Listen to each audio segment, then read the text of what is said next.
there's a lot going on in medicine today, and some of it is actually really quite healthy, right? Because I think we live in a different society. It's been mixed mastered by lots of different things: our broken political system, the pandemic, the more pressing recognition of the need for improved healthcare access, healthcare equity, healthcare literacy.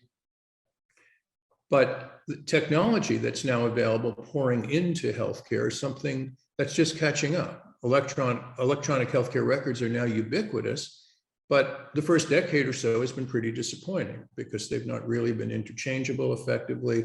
They've not been user-friendly, and they haven't always done, and they haven't done really a good job of getting the data and information to the source where it can actually be used.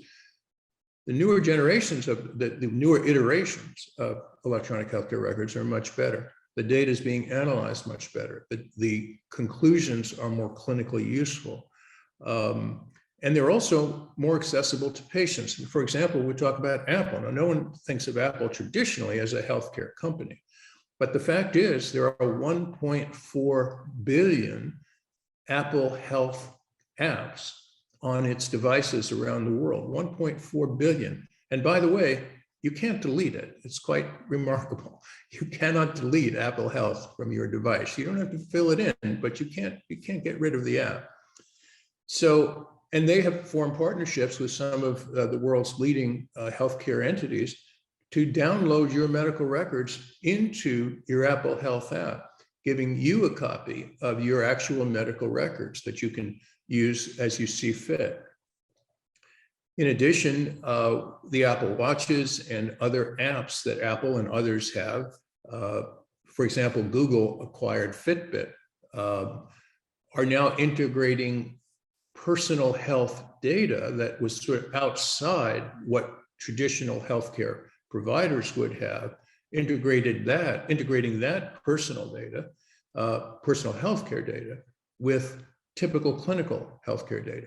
And again, we'll see where that goes and how useful it is. But it's going to have an impact. Apple, for example, did a study of atrial fibrillation and gathered rather quickly 400,000 EKGs from people who had the EKG app on their iPhones, analyzed those 400,000 EKGs, and was able to come up with some very interesting and provocative conclusions about arrhythmias in the American population.